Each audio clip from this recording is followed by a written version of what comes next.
Hi friends, എല്ലാവർക്കും AGS ക്രിയേഷൻസിൻ്റെ പുതിയ എപ്പിസോഡിലേക്ക് സ്വാഗതം. നിങ്ങളെല്ലാവരും ആദ്യമായിട്ടാണ് ഈ ചാനൽ കാണുന്നതെങ്കിൽ സബ്സ്ക്രൈബ് ചെയ്യാൻ മറക്കരുതേ.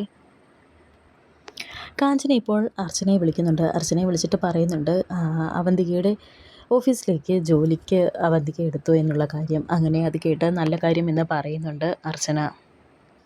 അവന്തികയ്ക്കുള്ളത് ഞാൻ കരുതിക്കൂട്ടി വെച്ചിട്ടുണ്ട് എന്ന് കാഞ്ചന പറയുന്നു. ആർക്കും ഒരു സംശയം തോന്നരുത്, ജോലി നടക്കട്ടെ എന്ന് അർച്ചനയും. അങ്ങനെ ഇപ്പോൾ അർച്ചന ഫോൺ വയ്ക്കുന്നു. കാഞ്ചന സംസാരിച്ചതിന് ശേഷം തിരിഞ്ഞു നോക്കിയപ്പോൾ തൊട്ടുപിറകിൽ മൂർത്തി നിൽക്കുന്നത് കാണുന്നു. എന്താ, പേടിച്ചു പോയോ എന്ന് മൂർത്തി ചോദിക്കും. കാഞ്ചന പറയുന്നുണ്ട്, ഇങ്ങനെ അനങ്ങാതെ വന്നതെന്ന് മനുഷ്യനെ പേടിപ്പിക്കല്ലേ മൂർത്തിയേട്ടാ, ഇങ്ങനെ വന്നാലല്ലേ ഗൂഢാലോചന അറിയാൻ സാധിക്കൂ എന്ന് മൂർത്തിയും പറയുന്നുണ്ട്. എന്ത് ഗൂഢാലോചന? ഞങ്ങളിവിടെ രണ്ട് പെണ്ണുങ്ങൾ ബോംബ് വയ്ക്കാൻ വേണ്ടി വന്നതല്ല മൂർത്തി ചേട്ടാ, ഞാൻ എൻ്റെ ഫ്രണ്ടിനോടാണ് സംസാരിച്ചത്, സംശയം ഉണ്ടെങ്കിൽ നോക്കിക്കോ എന്ന് പറഞ്ഞ് കാഞ്ചന ഇപ്പോൾ ഫോണും എടുത്ത് കാണിക്കുന്നുണ്ട്. എന്നാൽ മൂർത്തി ഫോൺ വാങ്ങുന്നില്ല. ഞാനൊരു കാര്യം പറഞ്ഞേക്കാം, ഞാനൊരു പെണ്ണാണ്, പക്ഷേ എൻ്റെ പിന്നാലെ വരുന്നത് വേറെന്തെങ്കിലും ഉദ്ദേശം വെച്ചിട്ടാണെങ്കിൽ എൻ്റെ സ്വഭാവം മാറും, പറഞ്ഞേക്കാം എന്ന് കാഞ്ചന മൂർത്തിയോട് പറഞ്ഞിട്ട് ഉടനെ മൂർത്തി പറഞ്ഞിട്ടുണ്ട്, അധികം നെഹളിക്കരുത് എന്ന്. ഞാൻ എന്ത് ചെയ്യണമെന്ന് എനിക്കറിയാം, അതിന് ഈ വീട്ടിലെ ജോലിക്കാരൻ്റെ ഉപദേശം എനിക്ക് ആവശ്യമില്ല, പിന്നാലെയുള്ള ഈ നടപ്പും മനസ്സിലായോ എന്ന് ദേഷ്യത്തോടെ പറഞ്ഞ് കാഞ്ചന ഇപ്പോൾ അവിടെ നിന്ന് പോകുന്നു. മൂർത്തിക്ക് ചില സംശയങ്ങളൊക്കെ തോന്നുന്നുണ്ട്. ശേഷം കാണിക്കുന്നത് പിറ്റേ ദിവസമായിട്ടുണ്ട്. ഗോകുലും ആരതിയും കൂടി സംസാരിച്ച് നിൽക്കുന്നുണ്ട്. ഗോകുൽ ഇപ്പോൾ കേസുകളിലൊന്നും തന്നെ ശ്രദ്ധ കാണിക്കുന്നില്ല. അതുകൊണ്ട് തന്നെ ചില കേസുകളൊക്കെ തോറ്റു പോകുന്നുണ്ട്. അന്നൊരു ദിവസം വീട്ടിൽ വന്ന് പ്രശ്നമുണ്ടാക്കിയ ആ 2 പേർ ഗോകുലിനെതിരെ പരാതി കൊടുത്തിരിക്കുകയാണ്. അതിനെപ്പറ്റിയൊക്കെയാണ് ഇപ്പോൾ ആരതിയും ഗോകുലും കൂടി സംസാരിച്ചു കൊണ്ടിരിക്കുന്നത്. എൻ്റെ ഇപ്പോഴത്തെ മാനസികാവസ്ഥ ആരതിക്ക് നന്നായി അറിയാമല്ലോ, അതുകൊണ്ടാണ് എനിക്ക് ജയിക്കാൻ സാധിക്കാത്തത് എന്ന് ഗോകുൽ പറയുമ്പോൾ, സാറിനിത് എന്തു പറ്റിയെന്നാണ് എല്ലാവരും അന്വേഷിക്കുന്നത് എന്ന് ആരതിയും പറയുന്നു. എനിക്കെന്താ പറ്റിയതെന്ന് ആരതിക്ക് അറിയാമല്ലോ, ബാക്കിയുള്ളവരോട് എൻ്റെ ഈ കാര്യങ്ങളൊക്കെ ഞാൻ എങ്ങനെയാണ് പറയുന്നത് എന്ന് ഗോകുൽ പറയുമ്പോൾ ഓരോ കാര്യങ്ങൾ പറഞ്ഞിങ്ങനെ ആരതി ഗോകുലിനെ സമാധാനിപ്പിക്കാൻ ശ്രമിക്കുന്നുണ്ട്. എന്ത് കാര്യത്തിനായാലും മനസ്സ് കൈവിട്ട് പോകരുത്. അത് സമൃദ്ധ മേഡത്തിൻ്റെ കാര്യത്തിലായാൽ പോലും തീരുമാനമെടുക്കേണ്ട സമയത്ത് തീരുമാനം എടുത്തേ പറ്റൂ എന്നൊക്കെ ആരതി പറയുമ്പോൾ ഗോകുൽ ചോദിക്കുന്നുണ്ട്, എന്താ ആരതി ഇങ്ങനെ പറയുന്നത് എന്ന്. അയാൾക്ക് ഓർമ്മ തിരിച്ചു കിട്ടാത്ത ഈ അവസ്ഥയിൽ ഞാൻ എന്ത് ചെയ്യാനാ? അങ്ങനെ ഇപ്പോൾ ആരതി അർച്ചനയുമായി സംസാരിച്ച കാര്യങ്ങളൊക്കെ മനസ്സിൽ വിചാരിക്കുന്നുണ്ട്. എന്നിട്ട് പറയുന്നുണ്ട്, ഒരുപക്ഷേ സമൃദ്ധ മേഡത്തിന് ഓർമ്മകൾ തിരിച്ചു കിട്ടിയാൽ, അല്ല സാറ് ഞാൻ പറഞ്ഞു എന്നേ ഉള്ളൂ, ഏത് നിമിഷം വേണമെങ്കിലും അത് സംഭവിക്കാമല്ലോ, അപ്രതീക്ഷിതമായ ഒരു സമയത്തായിരിക്കും ഇതെല്ലാം സംഭവിക്കുന്നത് എന്നൊക്കെ ആരതി പറയുന്നുണ്ട്. എന്നാൽ ഇതിനൊന്നും തന്നെ മറുപടി പറയാനില്ലാത്തത് കൊണ്ട് തന്നെ ഗോകുലൊന്നും മിണ്ടുന്നില്ല. എന്നിട്ട് അവിടെ നിന്ന് പോവുകയാണ്. അങ്ങനെ ഗൂഗിൾ പോയതിനു ശേഷം ആരതി ഇങ്ങനെ മനസ്സിൽ വിചാരിക്കുന്നുണ്ട്, അർച്ചനയ്ക്ക് ഓർമ്മ തിരിച്ചു കിട്ടിയ കാര്യം അറിയുമ്പോൾ അത് താങ്ങാനുള്ളൊരു മനഃശക്തി ഗൂഗിൾ സാറിന് കൊടുക്കണേ എൻ്റെ ഈശ്വര എന്നൊക്കെ. ശേഷം കാണിക്കുന്നത് ലീല ഇപ്പോൾ അവിടെ അവന്തികയുടെ വീട്ടിൽ ഭരണം തുടങ്ങിയിരിക്കുകയാണ്. അവിടെ ജോലിക്കാരെയൊക്കെ വന്ന് വഴക്ക് പറയുന്നുണ്ട്, എന്താ ഈ ഉണ്ടാക്കി വെക്കുന്നത്, ഇങ്ങനെയൊക്കെയാണ് ആഹാരം ഉണ്ടാക്കി വെക്കുന്നത്, വായി വെക്കാൻ കൊള്ളാമോ എന്നൊക്കെ ചോദിക്കുന്നുണ്ട്. ഇനി മുതൽ ഞാൻ അവന്തികയ്ക്ക് വേണ്ടതെല്ലാം ഞാൻ ഉണ്ടാക്കി കൊടുത്തോളാം എന്നൊക്കെ പറയുന്നു. ഞാൻ ഇനി മുതൽ എല്ലാ കാര്യങ്ങളും ചെയ്തോളാം, നീ എന്നെ സഹായിച്ചാൽ മാത്രം മതി എന്നൊക്കെ പറയുന്നു. ഈ സമയം അവിടേക്ക് കാഞ്ചന വരുന്നുണ്ട്. അമ്മേ, അവന്തിക ചേച്ചി ഇറങ്ങാൻ പോവുകയാണെന്ന് പറയുന്നു. ഇത് കേട്ട് ലീല പറയുന്നുണ്ട്, അയ്യോ ആണോ, എങ്കിൽ മോള് ഈ സൂപ്പ് കുടിച്ചിട്ടേ അവന്തികയെ വിടാവുള്ളൂ, നീ വേഗം ചെന്ന് പറയും ഞാനിപ്പോൾ സൂപ്പ് കൊണ്ടുവരുമെന്ന്. അങ്ങനെ ഇപ്പോൾ അവന്തിക ഓഫീസിൽ പോകാൻ റെഡിയായി വന്നിരിക്കുകയാണ്. കാഞ്ചനയോട് ചോദിക്കുന്നുണ്ട്, അമ്മായി എവിടെയെന്ന്. അമ്മ ഇപ്പോൾ അടുക്കള ഭരണം ഏറ്റെടുത്തിരിക്കുകയാണ് എന്ന് കാഞ്ചന പറയുന്നു. അങ്ങനെ ഇപ്പോൾ ലീല സൂപ്പുമൊക്കെ എടുത്ത് വരുന്നുണ്ട്. ഇത് കുടിച്ചിട്ട് പോയാൽ മതി എന്ന് പറഞ്ഞ് കൊടുക്കുന്നു. അങ്ങനെ ഇപ്പോൾ സൂപ്പൊക്കെ വാങ്ങി കുടിക്കുന്നുണ്ട് അവന്തിക. ഇതെന്താ, കഞ്ഞിവെള്ളമോ എന്നിങ്ങനെ ചോദിക്കുന്നുണ്ട് അവന്തിക. അതെ, ഇത് റൈസ് സൂപ്പ്, നമ്മുടെ നാട്ടിൽ കഞ്ഞിവെള്ളം എന്ന് പറയും, ഇംഗ്ലീഷുകാർ ഇതിനെ സൂപ്പ് എന്ന് പറയും എന്ന് ലീല പറയുന്നുണ്ട്. വലിയ വലിയ ഹോട്ടലുകളിൽ ചെന്നാൽ ഈ സൂപ്പിന് നല്ല വലിയ വിലയാണ്, പക്ഷേ രാവിലെ ഒരു ഗ്ലാസ് കുടിച്ചിട്ട് പോയാൽ ജോലി ചെയ്യുമ്പോൾ ഒരു ക്ഷീണവും അറിയില്ല എന്ന് ലീല പറയുന്നു. ഉടനെ കാഞ്ചന പറയുന്നുണ്ട്, ഞാനും എല്ലാ ദിവസവും ഓരോ ഗ്ലാസ് വീതം കുടിക്കുന്നതാണ് ചേച്ചി, മുഖത്ത് ഗ്ലാമർ ഉണ്ടാകാൻ നല്ലതാണെന്നാണ് പറയുന്നത് എന്ന് പറയുമ്പോൾ കാഞ്ചന പറയുന്നത് കേട്ട് അവന്തിക പറയുന്നുണ്ട്, എനിക്ക് ഈ ഗ്ലാമറൊക്കെ മതി എന്ന് പറഞ്ഞ് അവന്തിക ഇപ്പോൾ അവളെ സൂപ്പ് അവിടെ വെച്ചിട്ട് അവിടെ നിന്നും ഇറങ്ങി പോവുകയാണ്. തുടക്കം ഗംഭീരമെന്ന് കാഞ്ചന പറയുമ്പോൾ, ഇന്ന് ഞാൻ അവളെ കഞ്ഞിവെള്ളം കുടിപ്പിച്ചു, ഇനി ഞാൻ അവളെ കാടിവെള്ളം കുടിപ്പിക്കും എന്ന് ലീല പറയുന്നു.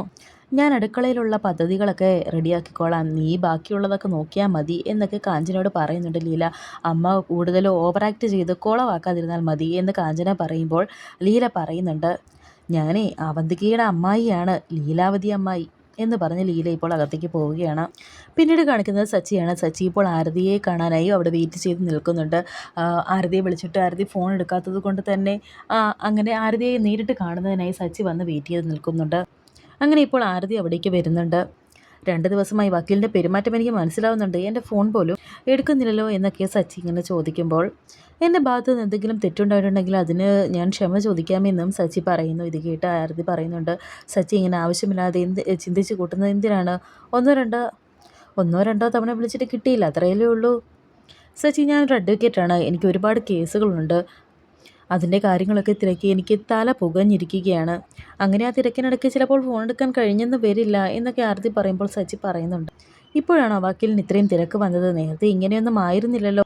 എത്ര തിരക്കുണ്ടെങ്കിലും എന്നോട് സംസാരിക്കാനും എന്നോടൊപ്പം ചിലവഴിക്കാനും വക്കീലിന് സമയമുണ്ടായിരുന്നല്ലോ. ഇപ്പോൾ എന്തിനാ എന്നെ ഇങ്ങനെ ഒഴിവാക്കുന്നത് എന്നൊക്കെ ഇങ്ങനെ സച്ചി ചോദിക്കുന്നു.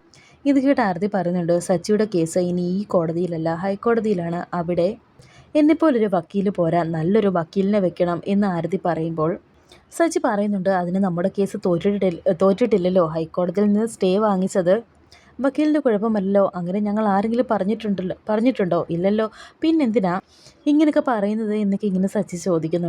ഹൈക്കോടതിയിൽ ഞാൻ വാദിച്ചാലൊന്നും ശരിയാവില്ല എന്നുടനെ ആരതി പറയുന്നു. ഇത് കേട്ട് സച്ചി പറയുന്നുണ്ട്, അത് പറ്റില്ല.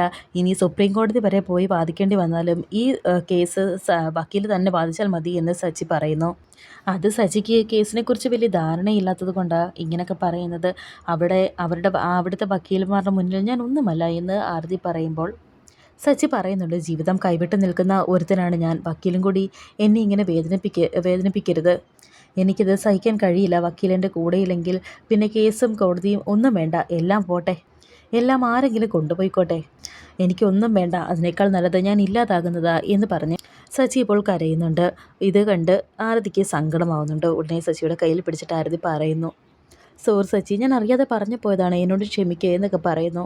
സച്ചി, ഞാനൊരു പൊട്ടത്തരം പറഞ്ഞെന്ന് വെച്ച് ഇങ്ങനെ ഇമോഷണൽ ആകല്ലേ, വാ നമുക്ക് പോകാം, കാറിൽ കയറി, ഞാനല്ലേ പറയുന്നത് എന്നൊക്കെ പറഞ്ഞ് ഇപ്പോൾ രണ്ടുപേരും കാറിൽ കയറി പോകുന്നുണ്ട്. അങ്ങനെ പോയിക്കൊണ്ടിരിക്കുന്ന സമയം ആരതി ഇങ്ങനെ മനസ്സിൽ വിചാരിക്കുന്നുണ്ട്, ഞാനിപ്പോൾ എന്താ ചെയ്യേണ്ടത്?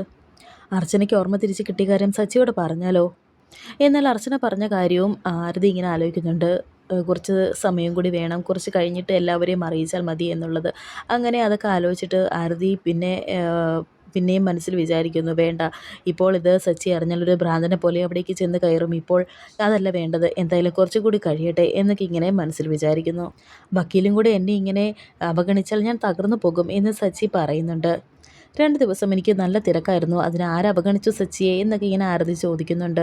വിളിച്ചാലൊന്ന് ഫോണെടുത്ത് തിരക്കാണെങ്കിൽ തിരക്കാണെന്ന് പറഞ്ഞിട്ട് വെച്ചൂടെ, വെറുതെ മനുഷ്യനെ ടെൻഷൻ അടിപ്പിക്കാൻ എന്നൊക്കെ ഇങ്ങനെ സച്ചി പറയുമ്പോൾ ആരതി മനസ്സിൽ വിചാരിക്കുന്നുണ്ട്. അപ്പോൾ സച്ചിക്ക് എന്നോട് സ്നേഹമൊക്കെ ഉണ്ട്. പക്ഷേ അതിലെന്താ കാര്യം? അർച്ചനയ്ക്ക് ഓർമ്മ തിരിച്ചു കിട്ടി കാര്യം അറിയിക്കുകയും അധികം താമസിയാതെ അവർ ഒന്നിക്കുകയും ചെയ്യും. അപ്പോൾ പിന്നെ ഞാൻ ആരാ? വേണ്ട, അവരുടെ ജീവിതത്തിന് ഒരു ശല്യമാകാതെ ഒഴിഞ്ഞു മാറിയേക്കാം.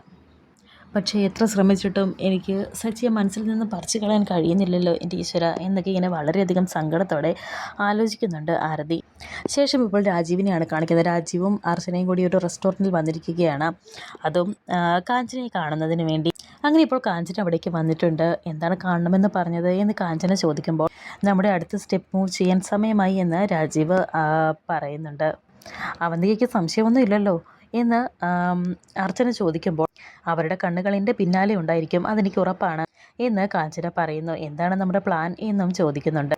നെല്ലിശ്ശേരിയിലെ സ്വത്തുക്കൾ ഉപയോഗിച്ച് എവിടെയൊക്കെയാണ് അവന്തിക പ്രോപ്പർട്ടീസ് വാങ്ങിച്ചത് എന്നറിയണം, എന്തൊക്കെ ഇൻവെസ്റ്റ്മെൻറ്റ് നടത്തിയിട്ടുണ്ടെന്നറിയണം, ആ ഡോക്യുമെൻറ്റ്സിൻ്റെ എല്ലാം കോപ്പികളും നമുക്ക് വേണം എന്നൊക്കെ രാജീവ് പറയുന്നുണ്ട്. നെല്ലിശ്ശേരി ഗ്രൂപ്പുമായി ബന്ധപ്പെട്ട പഴയ ഡോക്യുമെൻറ്റ്സ് അത് ഓഫീസിൽ തന്നെ ഉണ്ടാകും, അത് കണ്ടുപിടിക്കണം എന്ന് അർച്ചന പറയുമ്പോൾ, എന്തായാലും അതെല്ലാം അവന്തികയുടെ പേഴ്സണൽ ലാപ്ടോപ്പിലായിരിക്കും ഉണ്ടായിരിക്കുന്നത്, അതിൻ്റെ പാസ്വേഡ് കണ്ടുപിടിക്കണം എന്നൊക്കെ പറയുമ്പോൾ, സാരമില്ല, അതെല്ലാം ഞാൻ മാനേജ് ചെയ്തോളാം എന്ന് കാഞ്ചന പറയുന്നു. എന്നിട്ട് ചോദിക്കുന്നുണ്ട്, അല്ല, ഇനി കേസിൻ്റെ കാര്യം നമ്മൾ എങ്ങനെയാണ് മൂവ് ചെയ്യുന്നത് എന്ന് ചോദിക്കുമ്പോൾ, ഉടൻ ഫയൽ ചെയ്യണം എന്ന് രാജീവ് പറയുന്നുണ്ട്. അവന്തികയോടൊപ്പം താമസിച്ചുകൊണ്ട് നിങ്ങളത് ചെയ്താൽ ആ നിമിഷം നിങ്ങളെ അടിച്ചു പുറത്താക്കുമെന്ന് അർച്ചന പറയുന്നുണ്ട്. ഈ കേസുമായി പ്രത്യക്ഷത്തിൽ നിങ്ങളുമായോ അവരുമായോ ബന്ധമില്ലാത്ത ആളായിരിക്കണം കേസ് കൊടുക്കേണ്ടത് എന്നൊക്കെ ഇങ്ങനെ രാജീവ് അതാരാ ഇപ്പോൾ അങ്ങനെ ഒരാൾ എന്നിങ്ങനെ കാഞ്ചന ചോദിക്കുമ്പോൾ അങ്ങനെ ഒരാളെ രാജീവ് കണ്ടെത്തിയിട്ടുണ്ടെന്ന് അർച്ചന. സുഗതൻ മേനോൻ എന്ന് പറയുന്നു. അങ്ങനെ സുഗതൻ മേനോൻ അവിടേക്ക് വരുന്നുണ്ട്. അങ്ങനെ ഇപ്പോൾ സുഗതൻ മേനോൻ എല്ലാവരുമായി പരിചയപ്പെടുന്നു. അനിരുദ്ധനും സുഗതൻ മേനോനും അടുത്ത സുഹൃത്തുക്കളായിരുന്നു. അനിരുദ്ധൻ്റെ മരണം ഒരു കൊലപാതകമായിരുന്നു. എല്ലാ തെളിവുകളും നമ്മുടെ കയ്യിലുണ്ട്. ആ കേസിൽ നിങ്ങളാണ് വാദി എന്നും രാജീവ് പറയുന്നുണ്ട്. ഇവൾ എനിക്ക് മകളെ പോലെയായിരുന്നു, പക്ഷേ ഇത്രയും നാൾ ഇവൾ എവിടെയായിരുന്നു എന്ന് എനിക്ക് അറിയില്ലായിരുന്നു എന്ന് സുഗതൻ മേനോൻ പറയുമ്പോൾ കാഞ്ചന പറയുന്നുണ്ട്, ഞാനും അമ്മയും ഇത്രയും നാളും ഒരു വാടക വീട്ടിലായിരുന്നു എന്ന് കാഞ്ചന പറയുമ്പോൾ അച്ഛൻ്റെ മരണശേഷം ഇവർ ഒരുപാട് കഷ്ടതകൾ അനുഭവിച്ചിട്ടുണ്ട് എന്ന് അർച്ചനയും പറയുന്നുണ്ട്.